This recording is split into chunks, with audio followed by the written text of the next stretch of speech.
Hi, everyone. Welcome to the Northern Kentucky Spotlight Podcast presented by CVG. I'm your host, Sarah Brookbank. This week, we are taking a quick break from NKY at work, but we are spotlighting the Girl Scouts of Kentucky's Wilderness Road with CEO Susan Douglas. Susan talks about her vision for the Northern Kentucky Leadership Campus and shares how her organization is impacting the lives of young women across the state. Thank you to our podcast sponsors, CVG, our title sponsor, C-Crew Consulting, our digital sponsor, and our episode sponsor, Haran.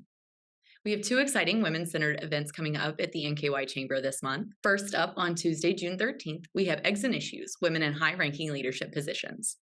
Our panel of esteemed women in leadership positions will discuss their career paths and the challenges they've encountered along the way. Our speakers include leaders from the Catalytic Fund, Duke Energy, and Life Learning Center.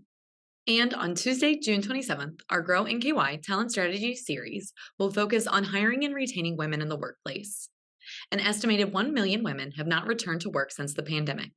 A shortage of women in the workforce will cause long-term economic challenges, and our business community is taking notice. Join us as panelists share what is being done locally and nationally to recruit and retain this valuable workforce population. You can register for both of these events now at nkychamber.com/events. Now, let's go meet our members of the week, hear from our sponsors, and I will be back with Susan. CVG Airport is the lowest fare airport in the tri-state region with 54 nonstop flights and direct international service to 7 destinations, including Paris, France, and now home to both DHL's and Amazon's global cargo hubs. The airport is furthering its position as leader in aviation and is deeply committed to being an economic driver for the community. You can learn more and start your next adventure at cvgairport.com. Ranking on Google Search and Maps is easy to understand, but hard to do. It requires constant effort and attention, uploading new photos, responding to Google reviews, writing weekly posts, and checking suggested updates. Google listing optimization takes experience and time, and there are no shortcuts. C-Crew gives your Google My Business account the steady, consistent attention it needs to be effective, optimizing, updating, and expanding critical content every single week. From local retail stores to large regional networks, C-Crew generates content, establishes benchmarks, and creates dramatic, measurable increases in engagement. So what can C-Crew do for your business? More calls, more clicks, more clients. Congratulations to our members of the week. You can learn more about these businesses by following the Northern Kentucky Chamber on social media, where we will highlight one of these businesses each day. Now, let's meet our members of the week. Carry Automotive is a full-service automotive facility that offers sales, service, parts, and accessories. The law office of Shannon C. Smith is an award-winning boutique law firm founded in 2013. Go Getter Tree Service is licensed and insured to handle a wide variety of tree services, such as tree removal, pruning, stump grinding, and more. Flamel AI is a generative AI platform that works to automate as much end-to-end content creation as possible. Say Cheese is the go-to photo booth rental company in Greater Cincinnati, serving all event types and all sizes. Hi, everyone. Today on the podcast, we are joined by Susan Douglas, who's the CEO of Girl Scouts of Kentucky's Wilderness Road. Susan, welcome to the podcast. Well, thank you so much for having me. I'm super excited to share with you some of the great things we have going on. Yes. So just right off the bat, tell us about the Girl Scouts of Northern Kentucky and what you guys have been up to lately. Well, a lot of people found this hard to imagine. The Girl Scouts, while we've been around 111 years, our founder, Julia Gordon Lowe, started the first troop in 1912 in Savannah, Georgia. The first troop in Northern Kentucky started in 1914 at Latonia Baptist Church. So we have a very long tradition in Northern Kentucky, and I get the question all the time, are you still around? Well, of course we're still around. Yeah. We've been here a really long time, so the rich tradition in Northern Kentucky, I think, aligns very well with the growth and the opportunities and the things Northern Kentucky is trying to achieve. But we're getting ready right now for our day camp programs. We've got the Girl Scout 500, which is a valve car race, and that's sponsored by ATEC. And we're going to have Duke Energy and Perfetti Von Mel and all of our community partners coming out to really watch girls actively engaged in STEM education. Yeah. So that's super exciting. So much going on. Yeah, and you guys just, the Northern Kentucky Leadership Campus is a new thing that has happened. You guys did a lot of funding. You guys have this new facility that is really helping you guys do a lot of great work in the community. Tell us a little bit about that. Well, we don't have the facility quite yet. Okay. So we started back in 2016. We were donated 40 years ago, a piece of property right off the Erlanger exit. You can actually see it. A lot of people may actually remember the White House with the big green trefoil on the back of it that you could see from 75. That was the original farmhouse that was on the land when it got donated to the movement. And it no longer suited the needs. And so we started back in 2016 really evaluating where we wanted the future of Girl Scouts to be. And girls deserve state-of-the-art facilities and places where they can have modern-day experiences. Right. Our values and traditions are rich, and they help prepare girls with the courage and the confidence to conquer the world if they want to. But our facilities weren't keeping up. So we went ahead and took the building down. We still run day camps and everything, but we did all of the research that you would normally do in any type of property or land development and realized that that was a gem. And so leaving our property, we didn't want to do. So on this 11 acres, right down the street from the Erlanger Ellesmere School, right behind the city building of Erlanger, we have 11 acres with a large pond, small lake, depending on who you are, how you define it. But we do canoeing and archery and outdoor programming there with the intent of being back on that property with a full, what I consider a command center. We've been fundraising. We also did the bold move of launching a capital campaign in the middle of a pandemic. So it's been a fun journey in raising money, but we're just under 50% to our $2 million goal to be back on the property. And so we were very actively fundraising, and we are a volunteer-led, staff-supported program. And so we need spaces where the volunteers can come and learn, not just spaces where girls can come and participate. Right. So this will provide the STEM Education Center, the entrepreneurship learning labs, the training facilities for our adults, and really add that experiential piece. And it's really exciting to be able to do something different. As an organization that serves 66 Kentucky counties, we're a big organization. We have very traditional camp properties where girls get to go sailing and climbing and do the outdoor adventure programs they want to, overnight backpacking. The limitation comes into a Kentucky infrastructure issue, right? So until all of this broadband has been worked out and we can't necessarily bring the robotics and the podcast, all of these high tech things that girls are involved in to our other properties. Well, here in Northern Kentucky, we can do it all in one space. You can go canoeing and then walk right inside to our STEM labs and be able to learn those skills right there, hands-on. So the future of the space is really exciting.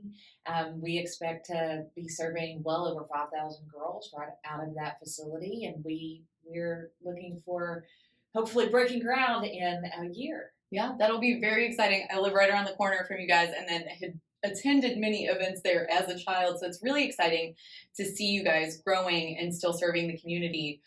You threw out a lot of words when we were talking about robotics, STEM, things like that. I know a lot of people think Girl Scouts is like going to the woods, learning archery and canoeing, and then selling cookies. You guys have such a big part of impacting young girls and getting them involved in really high level STEM careers, workforce development. I know you kind of touched on that piece and that other side of Girl Scouts that people really don't see every day. Well, we have 4 pillars of education. So a very high level is we're very involved in STEM, entrepreneurship, outdoor adventure, and life skills. So it's kind of, we're looking at a well-rounded girl, not one kind of niche market. So when we say we have a badge for that, we've got a badge for that. We have cybersecurity badges for 5-year-olds and 18-year-olds. and the whole gamut. We've got automotive engineering badges. We have the curriculum, and it's developed. We have Girl Scout Research Institute, which stays on top of where girls' social emotional learning needs to be and the skill development needs to be. And so we have the best practices around education for girls. But then when I think about our camp programs, one of the things that doesn't always get told is the courage and confidence that girls need to be a leader in STEM. But if you ever go to camp for a 3 or 4 day session, on the very first day, you're going to have one girl walk up and she's going to be really excited and stand at the climbing tower. She's going to put on her harness. She's going to be ready to go until she looks up. Mm-hmm. And she's terrified. Day 4, she is ringing the bell at the top and riding down at the zip line. You don't build that confidence overnight anywhere else but at camp. Right. That is where that experience happens. But when you look at things like skill development for the needed industries that are coming in, especially coming into the Northern Kentucky area, logistics, distribution, manufacturing, all of these that aren't associated with a female workforce in most cases, although we're seeing it. We're seeing a lot of growth in that area. The cookie program is a logistics distribution program. And you often see new cookies coming to market that have gone through the same test trials of any other product coming to market. Like years ago, I thought we were going to get a birthday cake cookie, and I was kind of excited about that. And then we came out with a s'mores cookie because the bakeries do so much research that was what was on trend, not even just within our movement, but within the product cycle itself of an indulgent product. Mm-hmm. And so everything that a pair of Nikes goes through to get to market, a box of Thin Mints goes through to get to market. And so the distribution of the products, instead of going to a retailer and a storefront, it's going to the booth that you see outside of a Kroger or a Walmart. The packing of the products to get from the bakery to that storefront goes through every step, to a distribution warehousing center, to pallets, to council or local, what we call cupboards, which are distribution centers, and then into cars that then are taken out to that storefront, being the booth that you get to interact with and talk with the girls. So the skill set all the way through the program is developing what we need in our current job market. Yeah, those logistical minded people that know what it takes to get from point A to point B to get to the seller. And you're teaching these girls that at a very young age. And talk about a girl being able to solve problems in the moment. They schedule their boots months before they know the weather. Oh, yeah. Right. So that's the reason we even celebrate wacky weather days. And those are very much on the spot. Like we'll send out a note like today's a wacky weather day. You'll get a surprise. Because girls have to be able to solve those problems on site in the moment. And they're not afraid to do it. Yeah. And so when we talk to employers and they say two of the biggest skill sets that are lacking in the incoming class of employees is around critical thinking and problem solving. Well, you should look at Girl Scouts that are selling 5,000 boxes of cookies in 6 weeks. Right. Because they are solving those problems. Yeah, and that really speaks to the impact that you guys are having on the lives of young women. And the other thing that you guys, it's not just, women in, Erlanger and these communities. You guys also have a lot of impact through rural communities and low-income communities. So talk about that a little bit. Well, I said earlier, we serve 66 counties in Kentucky and 1 county in Ohio. A good split is 75. It's not perfect, but we basically serve east of 75. Mm-hmm. And so when you're looking at under-resourced communities, we have a lot of under-resourced communities. And one of the great things to kind of tie everything together is, wouldn't it be great to have a facility here in Northern Kentucky that's really thriving and trying to attract people into the communities if we could bring our girls, not only from our council, but from around the country to come see what's happening in Northern Kentucky. Right. When we're thinking about our under-resourced communities, how we serve them does become an interesting puzzle in and of itself. every school I pass, it doesn't matter if I'm in Northern Kentucky or on the Mountain Parkway, has a now hiring bus drivers sign, right? So transportation we know is critical for young people and out of school activities. And that is where our learning takes place. And so some of the things we're solving for right now is if transportation and volunteerism are two of our biggest obstacles, how do we serve the girls? Because we need to hit that 3-year mark of getting girls into the program for a length of time where they can really develop the skills, comprehend the skills, not just learn, a task. So we have recently been awarded an AmeriCorps Vista grant, and the mission of AmeriCorps Vista, there's lots of AmeriCorps programs, but the mission of AmeriCorps Vista is to alleviate poverty. And we want to be part of that in the communities where that is very prevalent. And so how do we do that? Well, we set kids up on a financially viable, sustainable path at a very early age. And sometimes that's difficult when what they see at home is very different than what they want out of life. So with the AmeriCorps Vista coming in, we have objectives around English language learning families, low income families, being able to build the volunteer and adult and community infrastructure around that.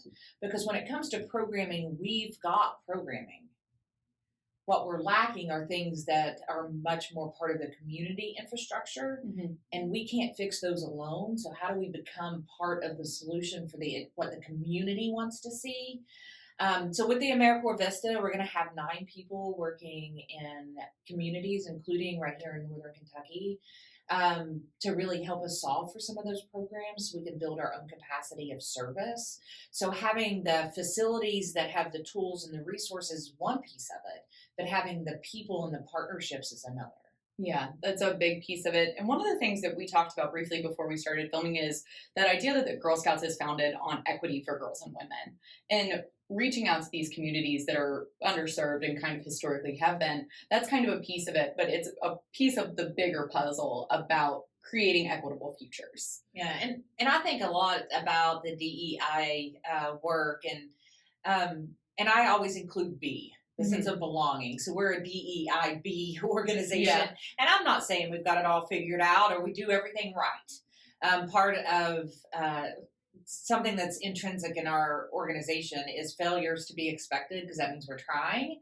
So in the DEIB world, there's lots of improvement and opportunity, but we have been in that space for 111 years.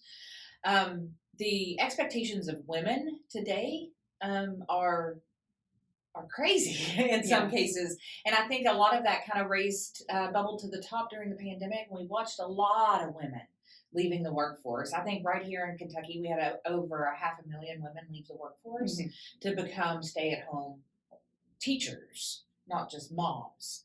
But how do we prepare girls and women to not strive for perfection, but to strive for excellence in a way that excellence fits them?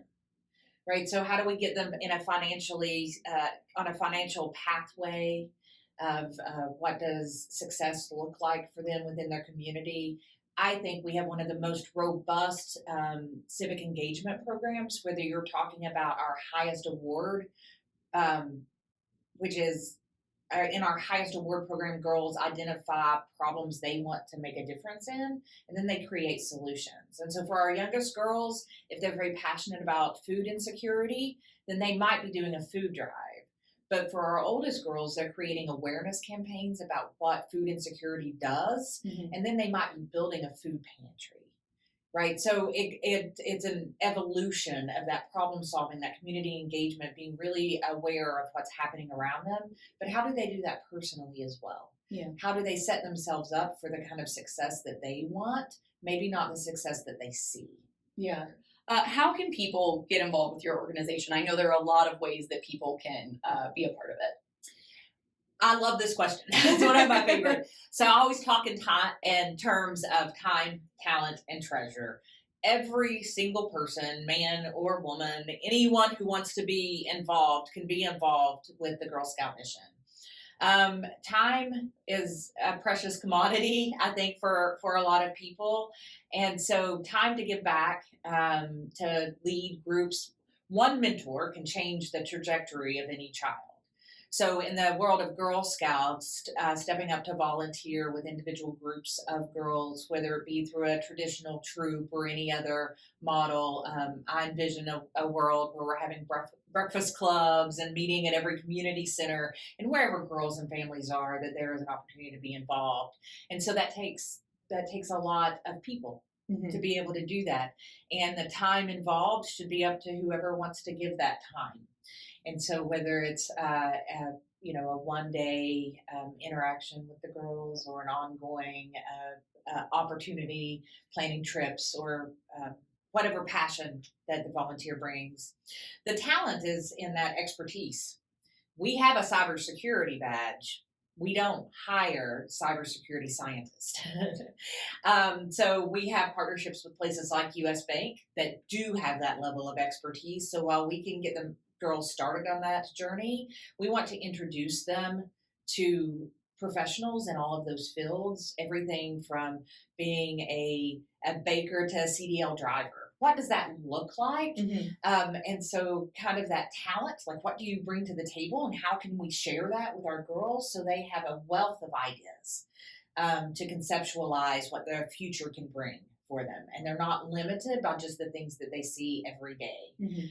A lot of times what we see in our under-resourced communities is a lot of girls are very interested in high-demand fields, which we need them to be, like social work and nursing and those, because that's what they see every day. But that's not the limit of what they can bring. And when you think about solving entire societal issues or wanting to be mayor or school board member, then we need to open up more, not that we need less nurses and social workers, but we also need more of everything else. So like, how do we bring that in front of girls so that they can see it?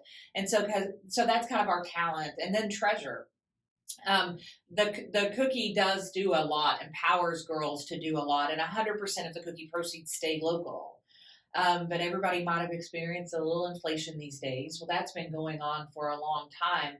And the cookie proceeds, while do a lot for local Girl Scouts at the troop level and at the council level, it does not create investment. Right. Only 2% of philanthropic dollars go to girls and women.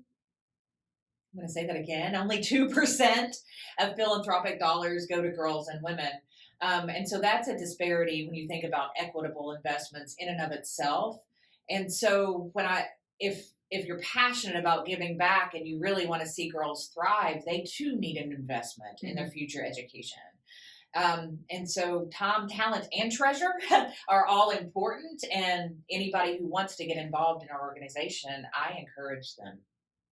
To just step forward, send an email, phone call. We'd be more than happy to hear how they want to get involved. Well, Susan, that is so great. I hope this reaches the people that really want to get involved with your organization and kind of help the future for young women. Is there anything else before I let you go today that you would like to share? No, I just think that anyone who can share their message of the work we're trying to do, of what Northern Kentucky is trying to do. I'm super excited to see all of these organizations working together in ways that I didn't experience growing up, from Grow NKY to Be NKY to everything the Chamber has going on. The Women's Initiative is just be involved. Be involved with Girl Scouts, be involved with your community, just get involved. All right. Well, Susan, thank you so much again for being on the podcast. All right. Well, thank you for having me. Hi, I'm Shannon Schumacher, Account Executive, Kentucky Market Leader. At Haran, we champion bold innovation to help employers and individuals thrive. As an industry thought leader, we explore new horizons in healthcare, benefits, employee engagement, and wellness. We work harder to deliver all the strategic benefits, planning, and execution you expect from a true partner. And we do it with laser focus on your short and long-term outcomes to help manage your benefits while improving your employee experience.